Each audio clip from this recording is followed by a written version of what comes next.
Assalamu alaikum and good afternoon to everyone. Hope you all are doing well and your preparation is going in a very good way.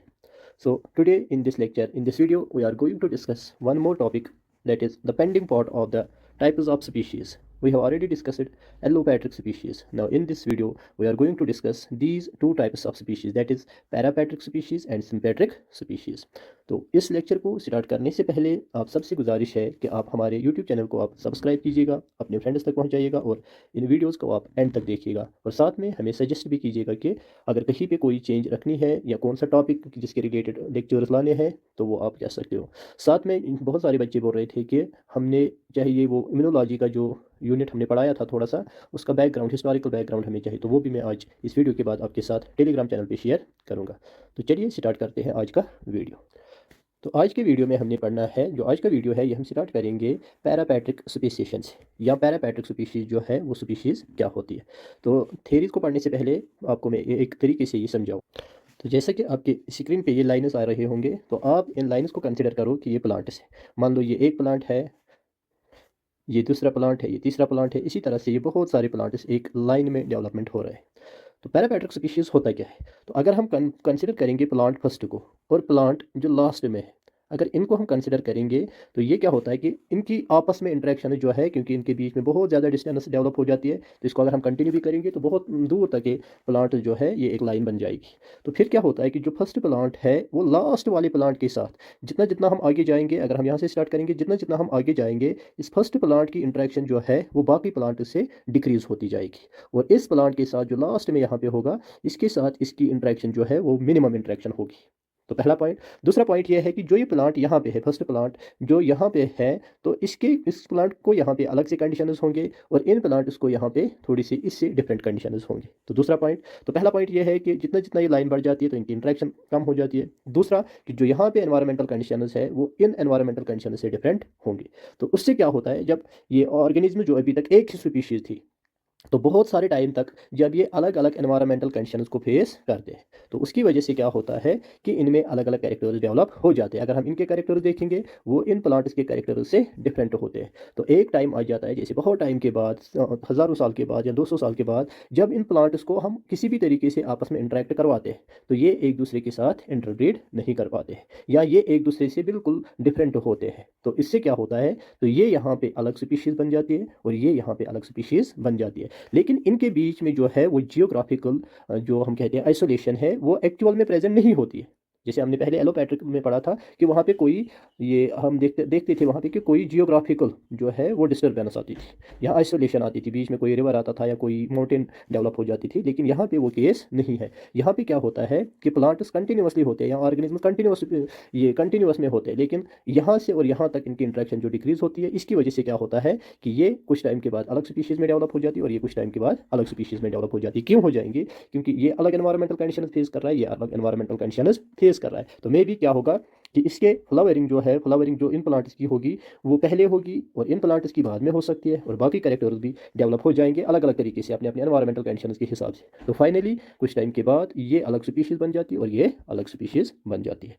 तो जो ऐसे species बन जाते हैं without any geographical isolation, ऐसे species को हम बोलते हैं पैरापैट्रिक स्पीशीज।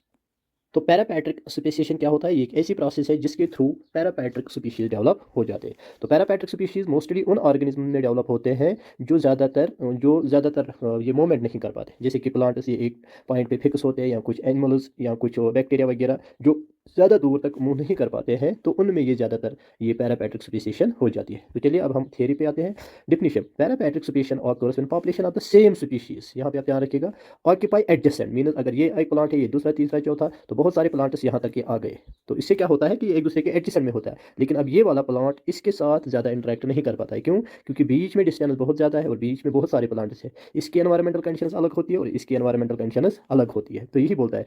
बट यहाँ पे आप देखिए the species occupy adjacent but distinct habitats with limited gene flow between them, leading to divergence. Parapatric means beside each other. तो पैरापैट्रिक का मतलब ही होता है कि ये एक दूसरे के साइड में होते हैं, लेकिन अब इनके बीच में जीन फ्लो उतना नहीं होता है, तो यहाँ पे कोई जियोग्राफिकल आइसोलेशन नहीं होती। तो मैकेनिज्म आप देखिए, populations are not separated by physical barriers but inhibit different ecological niches और micro habitats within a continuous range, for example soil types, altitude या और ऑल्टीट्यूड ग्रेडियंट्स। ऐसे भी आप एक एग्जांपल दे सकते हो, मान लो ये कोई माउंटेन है, यहाँ पे जो प्लांट्स है वो अलग तरीके के होंगे, यहाँ पे जो प्लांट्स है वो अलग तरीके के होंगे, यहाँ पे जो प्लांट्स है वो अलग तरीके के होंगे, यहाँ पे जो प्लांट्स है वो अलग तरीके के होंगे। क्यों? एक टाइम पे ये अगर ये प्लांट्स होंगे तो क्या हुआ कि इनके सीड्स डिस्पर्स हो गए थे, अब यहाँ पे भी आ गए, यहाँ पे भी आ गए, यहाँ पे अलग एनवायरमेंटल कंडीशन फेस कर रहे हैं, यहाँ पे अलग एनवायरमेंटल कंडीशन फेस कर रहे हैं, तो ये फिर एक नई स्पीशीज बन जाती है और ये एक नई स्पीशीज होती है। तो अगर आप देखोगे दूसरा point, selection pressures vary across this adjacent habitats favouring different traits in each population. तो क्योंकि वहाँ पे आप अलग अलग एनवायरमेंटल कंडीशंस होती है तो अलग अलग कैरेक्टर्स डेवलप हो जाते हैं। Limited gene flow occurs due to ecological और spatial separation allowing genetic divergence. Next point जो है, reproductive isolation develops through mechanism like assortative mating, hybrid disadvantage और एडॉप्टेशन टू लोकल कंडीशन। तो यही इसका यही मतलब है कि रिप्रोडक्टिव आइसोलेशन फिर बन जाती है। कैसे? क्योंकि ये अलग एनवायरमेंटल कंडीशन फेस कर रहा है, ये अलग एनवायरमेंटल कंडीशन फेस कर रहा है। इसकी फ्लावरिंग अगर अप्रैल या जून में होती है तो इसकी फ्लावरिंग जो है वो इस सीजन से पहले या बाद में होगी, तो इससे क्या होगा कि अब आपस में इंटरेक्ट नहीं कर पाते, तो रिप्रोडक्टिव आइसोलेशन हो जाती है। अब अगर आप एग्जाम्पल से देखोगे कि स्वीट वर्नल ग्रास है, एंथोजेंथम ओडोरेटम, तो इसमें क्या होता है, in grasses population of the grass Anthoxanthum odoratum grows in soil contaminated with heavy metals. तो ये कहता है कि अगर हम दो प्लांट्स लेंगे, ये एक प्लांट है और ये दूसरा प्लांट है, तो इनके एनवायरमेंटल कंडीशन अलग है, तो यहाँ पे सॉइल में कुछ मिनरल्स प्रेजेंट है और यहाँ की सॉइल में वो मिनरल्स नहीं है। तो इससे क्या होता है कि इसकी सॉइल में जो ये मिनरल्स प्रेजेंट है उसकी वजह से इसमें ऐसे चेंजेस आ जाती है कि ये पहले ही फ्लावर्स डेवलप करते हैं, तो इसमें वो फ्लावर्स बाद में डेवलप हो जाते हैं। तो इसकी वजह से क्या होता है कि अब ये इसके साथ रिप्रोड्यूस नहीं कर पाएगा, रिप्रोडक्टिव आइसोलेशन हो जाएगी और ये अलग स्पीशीज हो जाएगी और ये अलग स्पीशीज हो जाएगी। यही यहाँ पे बता रहा है। Population of the grass grows in soil contaminated with heavy metals from mining. Plants in contaminated soils evolved tolerance to metals, while adjacent population in uncontaminated soils did not. The two populations show reduced interbreeding due to differences in flowering times and hybrid fitness, leading to the partial separation या speciation हम कह सकते हैं। तो दूसरी example जो है वो है cline in salamanders. The Encentina salamanders in California forms a ring around the central valley. तो मान लो ये एक सेंट्रल वैली है, तो यहाँ से इस फार्म में ये सैलमेंडर जो है वो प्रेजेंट होते हैं। अब ये सैलमेंडर जो है ये इससे बिल्कुल डिफरेंट होता है। क्यों? क्योंकि यहाँ पे अलग कंडीशंस होंगे और यहाँ पे अलग कंडीशंस होंगे। तो ये क्या कहता है, with population adopting to different habitats along the gradient adjacent population interbreed but extreme ends of the cline are reproductively isolated. तो इसके मेरिट्स क्या है इन पॉपुलेशन के? Ecological relevance. तो पैरापैट्रिक स्पीशीज से हमें ये एक मेरिट ये है कि इनकी इकोलॉजिकल रिलेवेंस होती है तब कि कुछ ना कुछ ये एक दूसरे के साथ रिलेट करते हैं। जैसे कि parapatric species highlighted the role of ecological gradient and local adaptation in species which is common in nature. Dynamic process, it can occur in continuous population without requiring complete isolation. Observable gradients, clinus or hybrid zones provide visible evidence of ongoing divergence. जैसे कि आप अगर आप कहीं पे अगर आप ये एक ऑल्टीट्यूड ये कंसिडर करोगे तो आप देखोगे यहाँ के प्लांट्स डिफरेंट होते हैं, यहाँ के प्लांट्स डिफरेंट होते हैं, यहाँ के, तो मतलब यहाँ से हमें सीधे दिखता है कि प्लांट्स का जो साइज़ है वो थोड़ा सा डिक्रीज होने लगा, या बाकी कैरेक्टर्स इसकी ब्रांचिंग पैटर्न जो है वो थोड़ा सा डिफरेंट होने लगा, तो हमें डाइवर्जेंस का समझ आ जाता है।